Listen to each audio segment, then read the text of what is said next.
Maayong hapon naa na sa atong programa karon.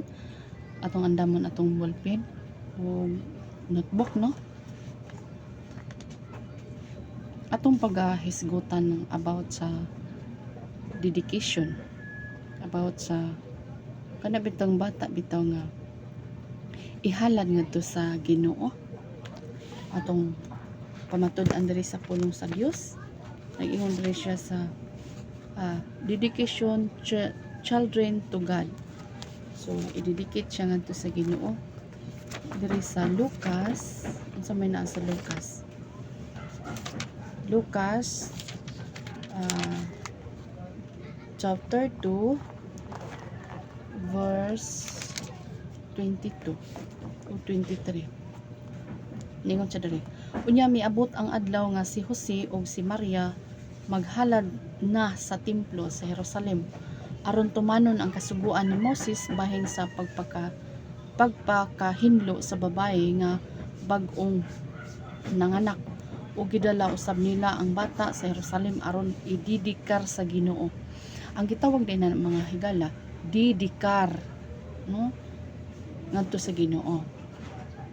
23. Kay nahisulat sa kasuguan sa Ginoo ang tanan nga kamagulangan nga lalaki ididikar sa Ginoo. To. So ididikar sa ihalad ngadto siya sa Ginoo. Muna nga sa ato ang kahimtang karon nga isip usa ka nangalagad o Dios, so base gid sa pulong sa Dios dito sa Biblia nga ididikar gid ang bata ngadto sa Ginoo, no? Dedication number 1, dedication of purpose.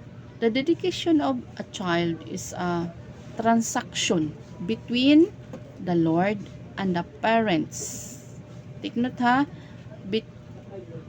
The dedication of child is a transaction between the Lord and the parents, not between the child and the Lord.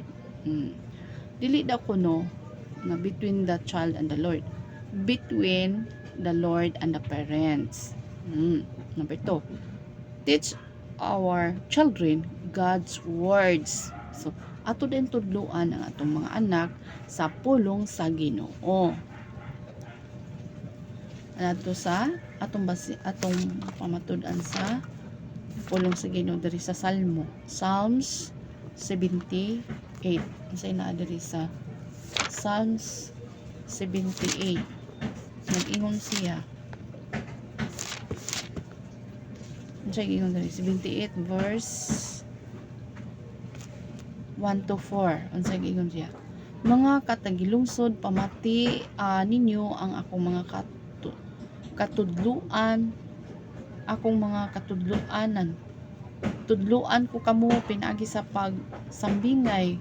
Suginlan ko kamo sa mga tinagong mga kamatuoran sa kakaraanan nga nadungog na nato og nahibaluan. Tungod kay gisugilon kini kanato sa atong mga katigulangan. Dili nato kini ililong sa atong mga kabataan, isugilo nato kini sa sumusunod nga mga henerasyon.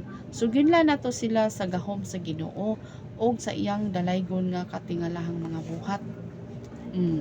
So mao da ini na walay ililong, dili nato ililong ang kamatuoran ngadto sa atong mga anak, no? Dili nato ililong ang kamatuoran ngadto sa atong mga anak. Kamatuoran mao nang pulong sa Ginoo. Atong isugilon ngadto kanila.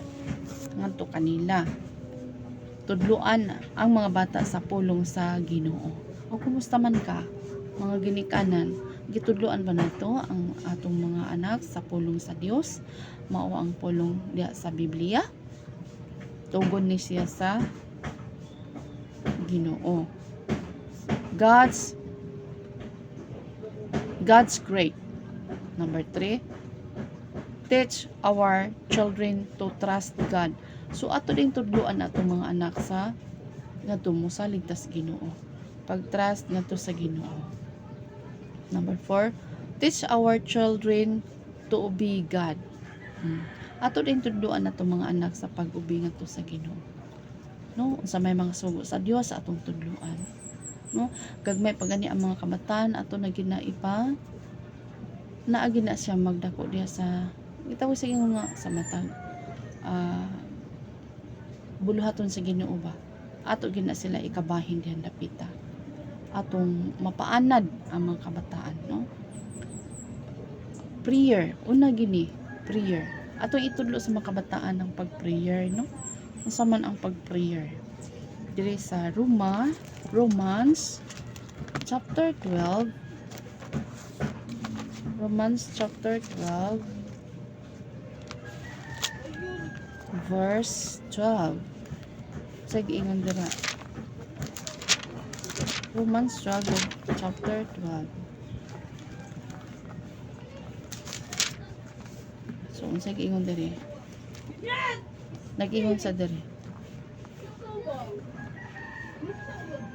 Og tungod kay aduna kitay paglaom nga maayo ang atong umaabot, kinahanglang magmalipayon kita antuso nato ang mga kalisod ug magampo kita kanunay. Tabangan nato ang mga anak sa Dios sa ilang mga kinahanglanon ug dawaton nato sa atong panimalay ang mga dumuduong. Sumo din na no, kinahanglan jud nga atong tudloan natong mga anak no, bahin sa pagampo ug bahin sa mga kalisdanan. So ato gid iring ikabahin ang mga kabataan bahin sa kalisod, no? Dili day nato ipamulat sa ilaha nga gitawag sig ingon ba nga sa atong kinabuhi na makontento ta, na kinahanglan sa atong kinabuhi nga ato gid ipart ang kanang pag-prayer, no? Bisan asa ta paingon, mag-prayer gid kita. Mulakaw man ta, sa di pa ta mulakaw magampo ta, sa dili pa ta mukaon magampo ta. Pasalamat ta. Kumusta man mga kahigalaan, mga ginikanan, natudloan ba nato ang atong mga anak? Isa pa ta mukaon, magpasalamat ta, mag-prayer ta. Usa sa ta matulog sa gabi, magbasa sa tag Biblia, mag-prayer ta. Ibangon sa buntag, mag-prayer sa ta. Na gitawag bag-ingon nga dili sa unahon nato atong cellphone. Na inigbangon nato, Lord, salamat Lord nga nakabangon pa jud ko, nakamata pa jud ko sa kabuntagon. No? Lord, karon na pong adlaw Lord nga manikay-sikay sad mi sa among pagkinabuhi. In Jesus name. Amen. So inana no, ug aduna pa yung mga kalinlaing mga prayer, no? Sa atong kinabuhi. Ug di ginato malimtan ang Ginoo. Sa gabi maingon po ta, Lord, salamat Lord nga ako nakauli ko nga safety sa akong pagkatulog uban sa akong pamilya, nga safety kami. No, ato jud iuban ang atong mga anak. Ato jud tudluan sila before ta matulog. Ato gyud silang tudluan sa pagampo. Amen. Nga tudluan sa nato sa matag kaon, no? Mag-prayer kita kanunay, no? Prayer ampo kanunay. What is prayer? Prayer is the way to communicate with God. So kana ding prayer, mga higala, mag-communicate ta sa Ginoo. So manang atong paanaron atong mga anak, manang na anak sila sa gamay pa na sila, na atay bersikulo atong itudlo nila sa mga verse, kanang mga verse dito nga mga mugo lang. 1 John 4:8, God is love. So anak no, it is two-way process we walk. Number 2 muna process sa walk, no muna siya. Number 2, why should we pray? There are two main reasons why we should pray. Number 1, to deep our relationship with God. Mao day na mga higala. Mas nako, number 1, to deep our relationship with God. Mo na mag-prayer ta. Number 2, to receive from God. Unsa may atong ma-receive diya sa Ginoo, no? What are the principles of prayer? So arita, what are the principles of prayer? At sa James. So nasa James kanang Santiago. Nasa Santiago.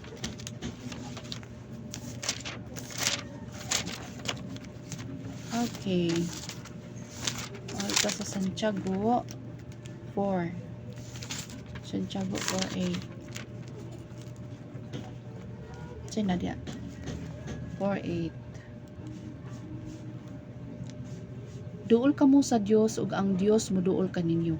Kamo nga mga makasasala pag kinabuhi na kamo nga hinlo ug kamo nga maduha-duhaon, hinluin ninyo ang inyong mga kasing-kasing.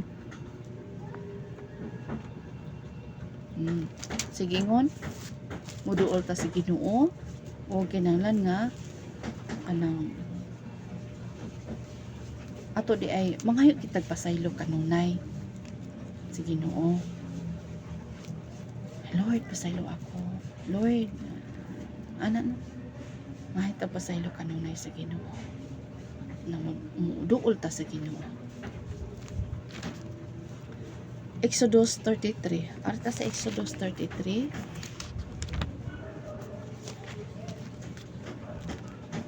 Exodus 33. Sige yun siya. Exodus 33:11. Lagi yun siya.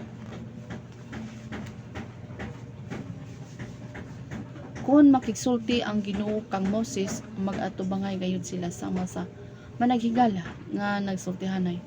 Pagkahuman niini mobalik si Moses sa kampo aron apan ang batan-on niyang katabang nga si Joshua nga anak ni Nun magpabilin sa tulda. So naa siya kabadi-badi ni Moses no, si Moses mag-inatubangay gayud. So kita pod diha sa Holy Spirit mag-ampo ta nga atong ikuan atong kaugalingon nga nahagit siya. Unsa may giingon na walk by faith. Mao man na siya. So di sa espiritual nga bahin mosulod ta sa presensya sa Ginoo. No? Tawag siya quiet time. So na sa giingon diri. O arita sa Mateo. Arita sa Mateo. Mo na siya purpose na mag-prayer kita. No? Kanang kinaugalingon bitaw nato kaning kitarang usa. So mo ni siya masulta diha sa presensya sa Dios. Ingon siya sa Mateo City. Ingon siya.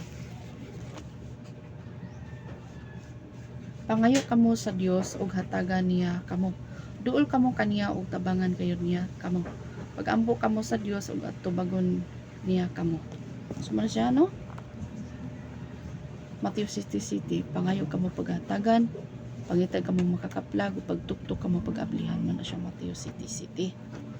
No? Muna siya yung personal prayer. Magkitara usabag kauban sa Ginoo. Ana siya. O Matthew 6. Arta sa Matthew 6. Matthew 6, 5-6. Sige niya. Kung mag-ampo kamo, ayaw ninyo sunduga ang gibuhat sa mga tigpakaron ingnon. Gusto nilang mag-ampo nga nagatindog diha sa mga simbahan o sa mga kanto sa kadalanan aron makita sa mga tao nga sila Dios nun.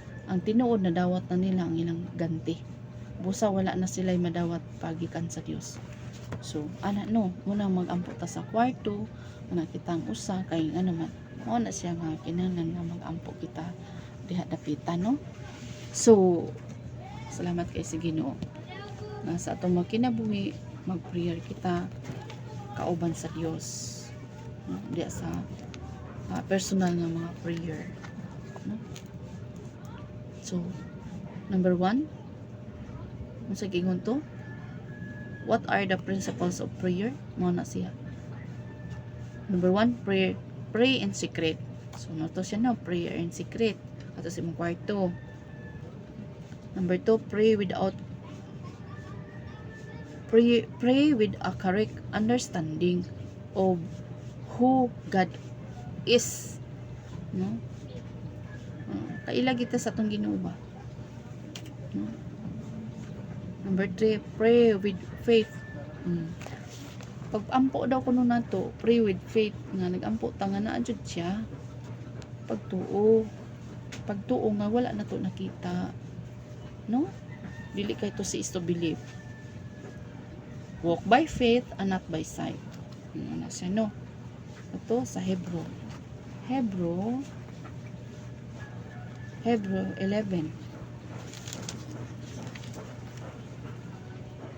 Hebrew 11, 6. Ang tao nga walay pagtuo dili gayon makapa. Sana? Ang tao nga walay pagtuo dili gayon makapalipay sa Dios. Tungod kay si bisan kinsa nga moduol sa Dios, kinahanglan motuo nga adunay Dios. Ug motuo sab nga siya ang mo hatag o ganti ngadto sa mga nagapangita kaniya. Kay nganong man lagi kay ang Dios dili man nato makita. Mao na siya. So direct to God pag prayer. Dili kay daghan pang imong atubangon diha. Unsa to'y hinungdan? Sa katubitaw nagisi ang tabil sa templo gikan sa taas nga ripadung sa ubos. Unsa may pasabot nga ato? Ang pasabot niya ato, pwede na ta maka-access sa Ginoo anytime. No? Moto nagisi ang tabil gikan sa babaw nga ripadung sa ubos. Maka-access na ta. Ngadto sa Ginoo. No? Maka-direct na ta sa Ginoo. May pasabot na ta. Sunod. Pray to the Father in heaven.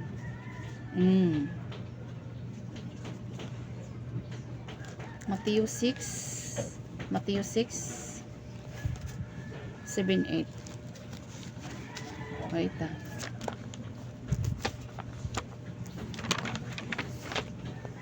Matthew 6:7-8.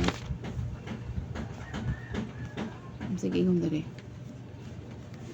Kung magampo kamo ayaw paggamit sa daghan nga mga pulong nga walay kapuslanan sa masagibuhat sa mga tao nga wala makaila sa Dios, kay nagahuna-huna sila nga tubagon sila sa Dios kung taas ang ilang mga pagampo. Ayaw ninyo sunduga ang ilang gibuhat, kay nasayod na ang atong amahan sa atong mga gikinahanglan sa wala pa kita mangayo. Oh, di ba? So, ang pagampo nimo ba kanang impersonal sa mananang Lord, salamat Lord na imo jud kong tagaan Lord o ana. Lord, nagkinahanglan ko ni ini. Muna yung mga direct to point nga pagampo sa Ginoo. Dili kay kanang imo sa imo nagisag-o. Wala na siya, nya taas kaayo. Sana na nga mga pagampuan. So dili na siya dunggon sa Ginoo. No? Taas kaayo no. Pagampo. Pila lang ka oras ang anak no. Pero ang gusto sa Dios kanang impersonal nga atong pagampo ngadto niya. Dili sinag-o. Hello. Atong nakuha.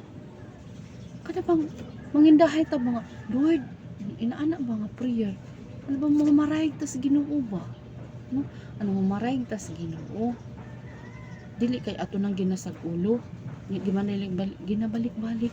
Wala na, dili mahimot ang Ginoo na. Gusto sa Ginoo ka nang diri ginasim kasi mo kasing-kasing ba. Wala na gisag-o, wala na gisulat. Oh, sundugon pud sa uban. So gusto sa Ginoo nga direct kita niya atong mga kinahanglan. Muna gusto sa Ginoo, mamarayag ta siya ha. Muna mga pag-ampo ba nga gikan diri sa kasing-kasing, wala na ginasulat niya, ginabalik-balik pagbasa. Wala na ginasag-ulo. Ha? Muna siyang gusto sa Ginoo. Nanatay na sabtan. Nanatay idea. Nanatay idea ana. Gusto sa Ginoo nga direct ta mo ko niya. Marta sa Mark 11. Masay na sa Mark 11. Mark 11 24.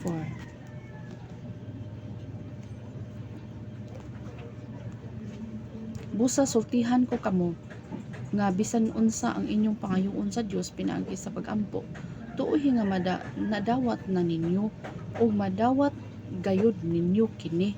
So ana no ang pasalig sa Ginoo no usbo na ko pabasa. Busa sultihan ko kamo nga bisan unsa ang inyong pangayoon sa Dios pinaagi sa pagampo, tuoy nga nadawat na ninyo o madawat gayud ninyo kini. O di ba? Ato nang tuuhan ang atong ginapangayo ihantag gina sa Ginoo. Nya kanang imong giampo nga pangayoon sa Ginoo, naaday na sa imong ginasag-ulo? Wala ba ya? So gusto sa Ginoo nga in person, personal gyud nga access ta ngadto niya. Na kana imong ginasag-ulo dira. Naaday na sa imong gikinahanglan. Wala oy. Muna nga dili gid mo tubag unsa giingon sa Ginoo dira sa pulong sa Ginoo akong atong nabasa. Wala na gid balusan na mo ni anak. Magtuo mo taas kayo inyong gipang-ampo.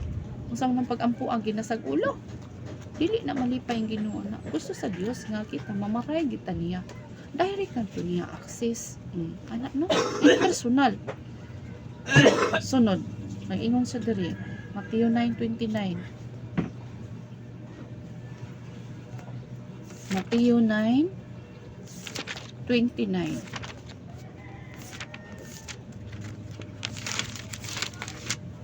Mateo 9:29. Nag-ingon sa diri. Gihikap dayon ni Jesus ang ilang mga mata ug miingon, sumala sa inyong pagtuo, mahitabo kana diha kaninyo. No? Sumala sa tong pagtuo, mahitabo gayud kanato. Ba? Unsa man to sila? Ingon diri. So, buta da ito sila. Buta. Na mo na nga. Unsa atong pangayon sa Ginoo? Atong tuuhan mahitabo gid na siya. Mukha nag-ampo naman ta. Nagapangayo ta niya, ug ikatugot na niya, iyan ang ihatag sa ato. Depende po sa pagpangayo. Kay mga sakyanan niya, ito kaparkingan. So, dili pa po na. Diba? Kana atong pangayoon nga, kita ko singon ba, mo fixed sa ato. No, atong pangayoon. Mga itag aeroplano, so ano to pagpatugpa, asang dapita. O, diba no? So, ang atong pagpangayo kinasing-kasing atong pagpangayo sa iya nga ma-fix pod ba nga dili mahubugal-bugal bitaw no. So, dili gustong Ginoo na kinahanglan kinasing-kasing mo pag-prayer. Pray in the name of Jesus. Pray in the name of Jesus sa Efeso. Sa pangalan ni Jesus. Efeso 5:20. Pinagid sa pangalan na sa Ginoo. Mahatag na sa Ginoo. Pagpasalamat kamo kanunay sa Dios nga Amahan pinagi sa atong Ginoong Kristo alang sa tanan nga mga butang. So Lord, salamat sa mga butang imong piyal kanako. Salamat kay Ginoo niini. Salamat Lord. Dili kita mohunong sa pagpasalamat sa Ginoo. Anytime pagpasalamat ta sa Ginoo. Pray with the guidance of the Holy Spirit. 6:18. Pray with the guidance of the Holy Spirit. No? Gitawag sa ingon nga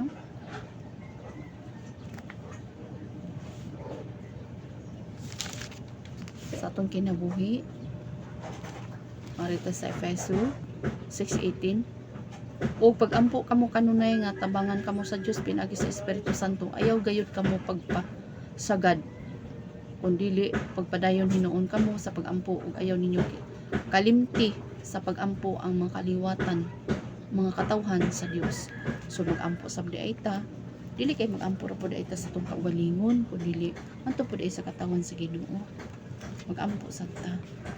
Anak no, sumaw na kita mo na atong itudlo sa atong mga anak. No nga do nagi puy relasyon na atong mga anak adto nila. Mo bitaw na nga atong ihalad atong anak dito sa Dios. Manang dedication na atong idedikar ang baby adto sa Ginoo. Una sa tanan si Jesus Christ gidedikar ngadto sa Ginoo. No? Para nga siya ang atong sundon. Didikar. Anya, dili na siya gitawag og bunyag. Ididikar, ihalad ang bata ngadto sa Ginoo. Kay ang bunyag ara na punta sa sa ikahulugan sa bunyag. Para atong masabtan ba? Kaning bunyag, gitawag siya nga bunyagan ka kanang dako na ka anang sama ni Juan Bautista gibunyagan si Jesus Christ. Ang bunyag sa English pa na gi-immerse ka ba? Giunlod ka. Gituslob ka, giunlod ka. Panahon na sa pagrepentance, paghinulsol. Wala siya. Pero kaning pagdedicate dili na kita bunyag oy. Lahi na spelling nga ra gud dedication dedikar og bunyag, di ba kalahira. Tanawa dito sa dictionary. Come on, tanawa sa dictionary. No? Kinala atong masabtan, atong mapalaluman atong relasyon sa Ginoo. Kana lang po. God bless.